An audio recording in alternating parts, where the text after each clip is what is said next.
మహతి గారు చెప్పండి, ఎలా ఉంది మీ లైఫ్ జర్నీ? కానీ నా ఇప్పుడు లైఫ్ ఎక్కడ దాకా? జర్నీ చాలా కూల్, హ్యాపీగా ఉంటా. ఇప్పుడు నేను దిల్తో పని చేస్తా, దిల్గా ఉంటా. ఇక్కడ ఏం ఫ్రెష్గా ఉంటుంది నా బ్రెయిన్. ఇక్కడ నుంచి మాట్లాడతారు అంతే, ఇక్కడ నుంచి మాట్లాడితే ఇక్కడ ఏం పెట్టుకో, క్లియర్ ఉంటుంది. ఇప్పుడు హ్యాపీ ఉంటుంది లైఫ్. యా, అంటే చాలా సీరియల్స్ దాదాపుగా 20 ఏళ్ళు అవుతుంది ఇండస్ట్రీకి వచ్చి. 19 years పక్కా, 20 years దాదాపుగా 20 years అనుకోండి. మీరు ఎన్నో స్ట్రగుల్స్ చూసారు, అప్ అండ్ డౌన్స్ చూసారు. స్టార్టింగ్ సీరియల్స్, సినిమాస్ అవ్వచ్చు, చాలా సినిమాలు, చాలా సీరియల్స్ చేశారు. కొన్ని సీరియల్స్కి మీకు ఎన్నో అవార్డులు కూడా వచ్చాయి. ఇవన్నీ చూసుకున్నట్లయితే, అంటే ఈరోజు ఒక మంచి జబర్దస్త్ అనే ఒక షోలో మీరు యాక్ట్ చేయడము, ఒక్కసారి వెనక్కి తిరిగి చూసుకున్నట్లయితే ఎలా అనిపిస్తుంది మీ జర్నీ? చాలా హ్యాపీ అనిపిస్తుంది. ఇన్ని ప్రాజెక్టులు చేశాను నేను, ఇన్ని అవార్డ్స్ చూసుకుంటే చాలా హ్యాపీ అనిపిస్తుంది. సీరియల్స్, సినిమాలు చాలా టూ వేరియేషన్, డిఫరెంట్. తూర్పు ఉత్తరం ఎలా అయితే అనుకుంటామో మనము, సీరియల్స్ ఒక పక్క, సినిమాలు ఒక పక్క. కానీ ఎక్కువగా సీరియల్స్ ఎక్కువగా చేశారు మీరు చాలా సీరియల్స్. అంటే మీ సీరియల్స్ కూడా చాలా మంది హోమ్లీ లేడీస్ కూడా మంచి అభిమానులు ఉన్నారు మీ సీరియల్స్కి. ఎందుకు సినిమాలో అంత రాణించలేకపోయారు? అంటే ఫస్ట్ 2007లో చందమామ జరిగినప్పుడు నాకు మళ్ళీ వెంటనే మూవీస్ వచ్చాయి. కాకపోతే మా మదర్ ఊర్లో వాళ్ళకి టీవీ ఎక్కువ చూస్తారు, టీవీలో కనిపించు టీవీ సీరియల్స్ అని మా మదర్ చెప్పడం వల్ల ఇంకా టీవీకి మొత్తం కనెక్ట్ అయినా. తర్వాత టీవీ చేస్తూ మూవీస్లో ఆఫర్ వచ్చిన డేట్స్ క్లాష్ అయ్యాయి. అట్లా మూవీస్ చాలా మిస్ అయిపోయినాయి. ఇంకా సీరియల్లోనే కంటిన్యూ వర్క్స్ రావడం, కంటిన్యూ డేట్స్ బిజీ ఉండడం వల్ల దీంట్లోకి పరిమితం అయిపోయింది. కానీ మహతి గారు ఎక్కువగా ఇండస్ట్రీ అవుట్ ఆఫ్ బాక్స్. చాలామంది ఇండస్ట్రీ అంటే ఏదో కొత్త, ఇదేదో జరిగిపోద్ది, ఇండస్ట్రీ వద్దు, ఇదంతా కలర్ఫుల్ మేకప్ వేసుకొని ఇదంతా, అంటే ఒక నెగిటివ్ వైబ్. కానీ అంటే ఎంత పాజిటివ్ ఉందో అంత నెగిటివ్ పోర్ట్రేట్ చేస్తూ ఉంటారు. కానీ ఇండస్ట్రీలో ఒక లేడీ అసిస్టెంట్ అవ్వాలంటే, ఒక యాక్టింగ్ చేయాలన్నా చాలామంది రావడానికి సంకోచిస్తున్నారు. కానీ అసలు ఇండస్ట్రీలో అంత ఇబ్బందులు ఉంటాయా? సీరియల్స్ కానీ ఇదో మనోహర్, ఏ ఫీల్డ్ అయినా కూడా ఇబ్బందులు ఉంటాయి, ఏ ఫీల్డ్ అయినా కూడా కష్టాలు ఉంటాయి. ఇప్పుడు ఒక కండక్టర్ ఉన్నారు, బస్లో వెళ్తుంది, ఆ జనాలందరూ తగులుతారు. కానీ కండక్టర్ జాబ్ అది ప్రొఫెషన్. అట్లనే డాక్టర్ ఉంది, మేల్కి ఆపరేషన్ చేయాలి, ఫిమేల్కి ఆపరేషన్ చేయాలి, అదొక ప్రొఫెషన్. నర్స్ ఉంది, మేల్ ఫిమేల్. సో పెట్రోల్ బంక్లో వర్క్ చేస్తున్నారు లేడీస్, బస్ డ్రైవింగ్ చేస్తున్నారు, ట్రైన్ డ్రైవింగ్ చేస్తున్నారు, ఆటో డ్రైవింగ్ చేస్తున్నారు, లాయర్లు, డాక్టర్లు, ప్రొడ్యూసర్లు, ఆర్టిస్టులు. అది ఒకటి మన లోపల ఉండాలి. మన వర్క్ ప్రొఫెషన్ అనేది మన దగ్గర మనం ఉంటే ఎక్కడున్నా కూడా రాక్ చేస్తామండి. ఆ కాన్ఫిడెన్స్ లేని వాళ్ళు, టైం వేస్ట్ చేసే వాళ్ళు ఈ మాటలనే చెప్తారు. కానీ మీరేమైనా ఇబ్బందులు పన్నారా? అంటే మీ ఇండస్ట్రీ స్ట్రగుల్ స్టార్టింగ్ నుంచి? అంటే నాకు ఇబ్బంది ఏం లేదు, కాకపోతే మూవీస్ వచ్చినప్పుడు సీరియల్స్ రావడం అట్లా స్టక్ అయిందే తప్ప వేరే ఇబ్బంది ఏం లేదు. యాక్చువల్లీ నేను డాక్టర్ అవుదాం అనుకున్నా, బైపీసీ తీసుకున్నా.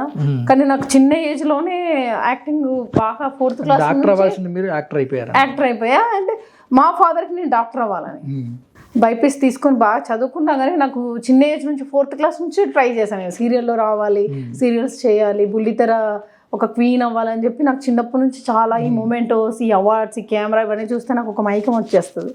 సో దానికోసం నువ్వు ట్రై చేస్తా సిన్సియర్గా. అయ్యా ఇంకా గిన్నీస్ బుక్కి ఎక్కాలి, గిన్నీస్ బుక్లో రావాలి, నేషనల్ అవార్డు రావాలి.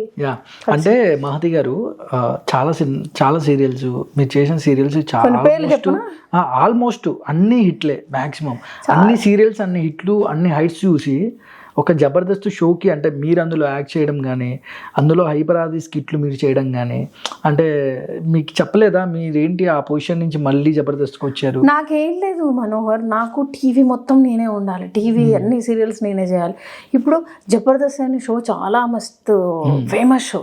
మా మదర్ అండ్ మా బ్రదర్కి చాలా ఇష్టం. మా బ్రదర్ కోరిక, సిస్టర్ నువ్వు జబర్దస్త్ కూడా ట్రై చేయొచ్చు కదా అంటే, ఇంట్లో ఫన్ చేస్తూ ఉంటాయి ఎక్కువ, ఫ్యామిలీతో కామెడీ చేయడం, నవ్వుకోవడం. బ్రదర్ కూడా మంచి పోలీస్ డిపార్ట్మెంట్లో జాబు, మామయ్యలు, బాబాయిలు అందరూ డిపార్ట్మెంట్ దాంట్లోనే, ఆల్మోస్ట్ అందరికీ గవర్నమెంట్ జాబ్స్. వాళ్ళకి ఏంటంటే మా మదర్, మా ఫాదర్, మా బ్రదర్ జబర్దస్త్ చూస్తారు, వాళ్ళ కోసం నేను జబర్దస్త్కి వెళ్ళాను. ఓకే, ఎలా వచ్చింది అవకాశం మీకు జబర్దస్త్? శ్రీదేవి డ్రామాలో నన్ను గెస్ట్గా పిలిచారు ఒక 3 years బ్యాక్. ఒక మన త్రినేని సీరియల్ చేస్తున్నప్పుడు గెస్ట్గా పిలిచారు. ఆ గెస్ట్ ఇంకా కంటిన్యూ అయిపోయా. ఎవ్రీ 2 schedules ఖచ్చితంగా నన్ను ఒక 1 schedule శ్రీదేవి డ్రామా పిలుస్తారు. అక్కడ నుంచి నేను జబర్దస్త్ ట్రై చేసి, ఇప్పుడు జబర్దస్త్, శ్రీదేవి డ్రామా చాలా బాగుంది. అది ఇది నా కాంబినేషన్ చాలా. కానీ హైపరాది గారి కామెడీ చిన్నపిల్లల నుంచి పెద్దవాళ్ళ దాకా అందరూ, అంటే ఆ షో ఏదైతే ఆ కామెడీ సీన్స్ కానీ అందరూ హెల్దీగా నవ్వుకుంటారు. ఎంత పాజిటివ్గా ఆది గారు చేసినా కూడా నెగిటివ్ కామెంట్స్ కానీ, ఇప్పుడు మీరు కూడా ఆది గారి స్కిట్లు మీకు చాలా ఉన్నాయి, చాలా ఒకటి దాంతో కొట్టే సీన్ కానీ అంటే ఒక స్టిక్తో ఒక స్కిట్ లో ఒక దారం చుట్టుగా తాడు కట్టేసి ఆ తాడులో 10 మందిని పెడతారు కపుల్ని. దాంట్లో ఒకరికి కళ్ళకి గంతలు కట్టేసి స్టిక్ ఇచ్చి కొట్టాలి. కొట్టినప్పుడు నన్నే కొట్టాడు, చాలా దెబ్బలు పడ్డా. మళ్ళీ నేను రివెంజ్ కూడా మళ్ళీ కానీ ఇంత హెల్దీగా చాలా చూసాను స్కిట్లు కూడా, చాలా అంటే చాలా బాగున్నాయి. ఆది గారి స్కిట్ అంటే నాకు తెలిసి చిన్నపిల్ల నుంచి పెద్దోడు దాకా నవ్వుతూనే ఉంటారు.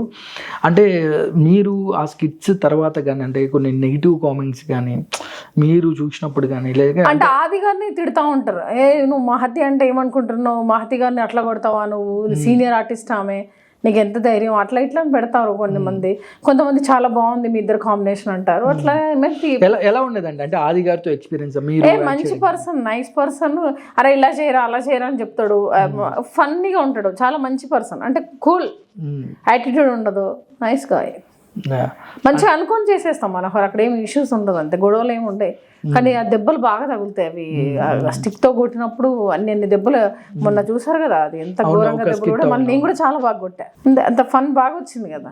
అట్లాంటివి చాలా ఉన్నాయి, స్టిక్ తో కొట్టినవి, ఇంకా గొడవలు అయినవి, అవి ఇవి చాలా ఉంటాయి. కానీ మీకు బాగా హ్యాపీనెస్ అంటే సినిమాలు బాగా హ్యాపీనెస్ అందించే సీరియల్స్ కానీ? ఇప్పుడు సినిమాలు నేను అరకోణంలో కూడా హీరోయిన్ గా చేస్తాను. అరకోణం అని ఒక తమిళ మూవీలో చేస్తాను సిఐడి రోల్, అదొక మెయిన్ రోల్. ఆ తర్వాత మాణిక్య అని మూవీలో హేమ గారు చేశారు కదా మిర్చిలో, ఆ రోల్ చేసా. అట్లా కంటిన్యూ వచ్చాయి మూవీస్, అదంతా సాటిస్ఫై అవ్వలేదు అబ్బా నాకు. బిగ్ స్క్రీన్లో ఇంకా మంచి రోల్స్ చేయాలి. ఇప్పుడు ఇలా టీవీ స్క్రీన్లో ఎట్లా చేస్తున్నా వీళ్ళగా, ఒక బాహుబలిలో రమ్యకృష్ణ గారు ఎలా చేస్తున్నా, అలాంటి రోల్స్ వస్తే నేను సాటిస్ఫై. కానీ ఎందుకు మహతి గారు మీ దాకా ఈ సినిమాలు ఎందుకు రాలేదనుకుంటా? నా దాకా అని కాదు, సీరియల్లో బిజీ, షోస్లో బిజీ.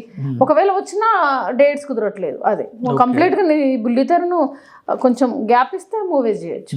కానీ ఇప్పుడు ప్రజెంట్ ఉన్న జనరేషన్, మీరు చాలా జనరేషన్ చూసారు, అంటే 10 years జనరేషన్, ఇప్పుడు థర్డ్ జనరేషన్ వర్క్ చేస్తున్నాం. అంటే అప్పుడు జనరేషన్ ఇప్పుడు తేడా ఏంటి? ఇప్పుడు ఆర్టిస్టులకి అప్పుడు ఆర్టిస్టులకి లేదు, అప్పుడు కొంచెం స్లోగా నీట్గా అనుకొని చేసేది. ఇప్పుడు ఉరుకుడు అసలు 2 కెమెరాస్తో షూటింగ్ చేస్తున్నారు. అప్పుడు ఒకటే కెమెరాతో 15 రోజులు వర్క్ చేస్తే ఒక సీరియల్ నెలకి. ఇప్పుడు 2 కెమెరాలతో 7 రోజుల్లో షూటింగ్ ఫినిష్ చేస్తున్నారు. స్పీడ్ అయిపోయింది, టైం ఇవ్వరు, గ్యాప్ ఇవ్వట్లేదు, అంతే. ఇంత లైవ్ చూసిన మీరు అసలు లైవ్ గురించి చెప్పాలంటే ఏం చెప్తారు? మనుషులు ముఖ్యంగా అంటే మన ఎదురుగా ఉండే మనుషులు ఏదైతే మాట్లాడతారో అది లోపల ఇంకొక మనిషి రన్ అవుతూ ఉంటాడు. అంటే ఇలాంటి మనుషుల్ని మీరు కలిసినప్పుడు, లేదంటే మీ దగ్గర రకరకాల మనుషుల్ని మీరు కలుస్తూ ఉంటారు, అంటే ఏం చెప్తారు మనుషుల గురించి? ఏం లేదబ్బా మనుషుల గురించి, అంటే సక్సెస్ గురించి చెప్తాను, మనుషుల గురించి చెప్ప. ఈ మనిషి ఇక్కడ ఏమనుకుంటే అదే అవుతుంది లైఫ్లో. నువ్వు ఎలా చెడుగా ఆలోచిస్తే చెడు అవుతుంది, మంచి ఆలోచిస్తే మంచి వస్తుంది. కష్టపడితే లైఫ్ సూపర్ ఉంటుంది, బాగా చదువుకోండి, బాగా హార్డ్ వర్క్ చేయండి, లైఫ్ సూపర్ ఉంటుంది. నేను అదే చెప్తాను అందరికి. ఊరికనే ఏదో మీద పని చేస్తే మీద అవుతుంది. పరిగెత్తి పాలు తాగే బదులు నిలబడి నీళ్ళు తాగమంట.